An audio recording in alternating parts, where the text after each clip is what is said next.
This is the way that I start tracking.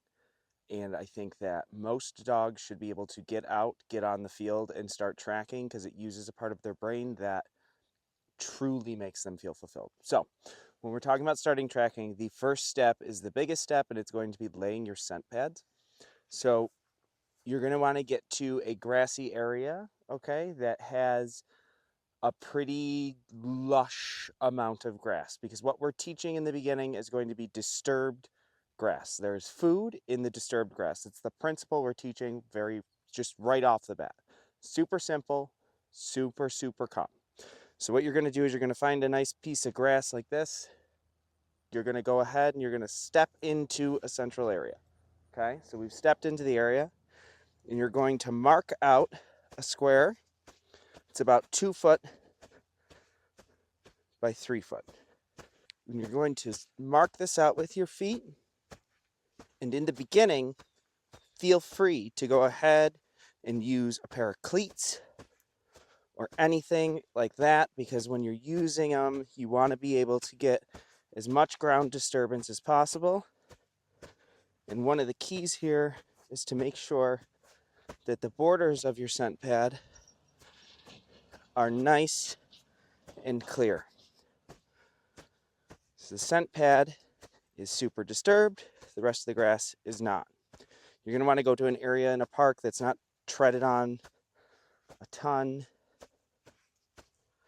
Getting out of breath doing this. Okay, so we have our scent pad like this. Sometimes at the end I like to jostle up the grass a little bit more in the center. So essentially we have snuffle mat au naturel. That's what we're looking for. So at this point you're going to take your food of choice. So typically when I'm starting tracking, I want to use something that's super smelly. So I will use something like a Fresh Pet, Happy Howie's, hot dogs, boiled chicken, roasted chicken.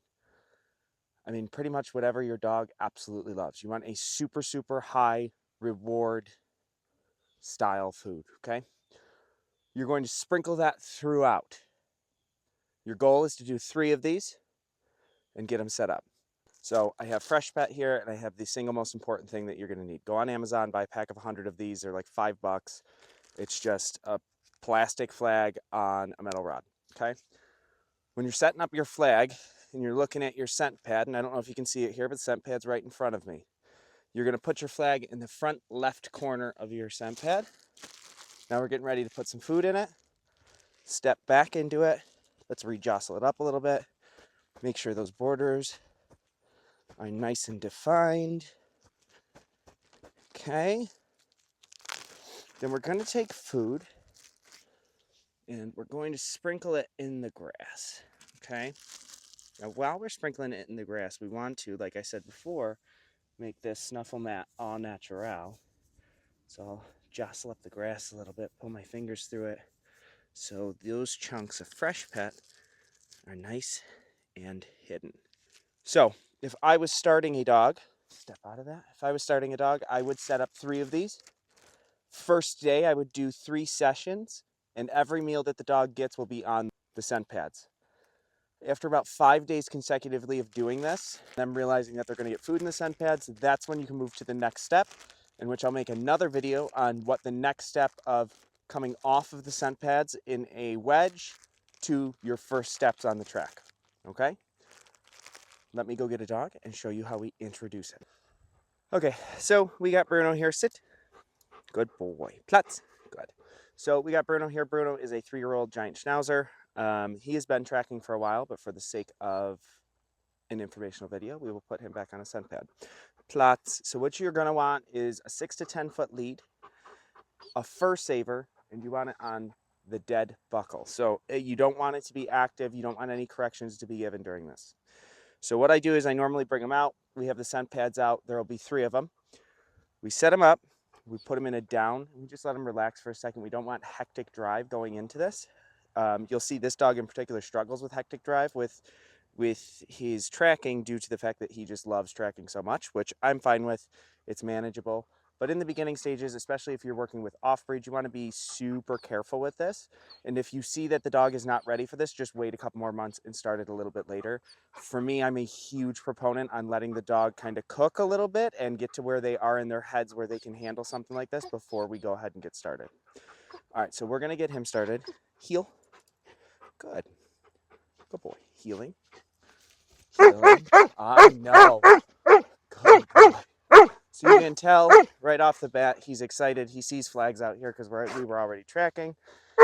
And you're just going to hold him by the leash, come up, and our command is going to be sook, sit, plots, plots, quiet, hey, quiet, plots, here, here, good. Our command is going to be sook, S-U-C, and what we're going to do is we're going to come right up to it, hold him by the collar, sook, super sook, good sook. You want to keep him in the confines of that scent pad. Pet him good sooking, huh? Super sook. Oh, he got to the outside of the border, realized that that wasn't disturbed anymore, went back into it. Good boy. And when they're almost all the way done with the food in the pad, we're going to pull them out, and you should have some tension. Good boy. And then we put them up. Super simple task. Plats. Super simple task, something every dog can do. Get out there, get started, get your dogs on scent pads.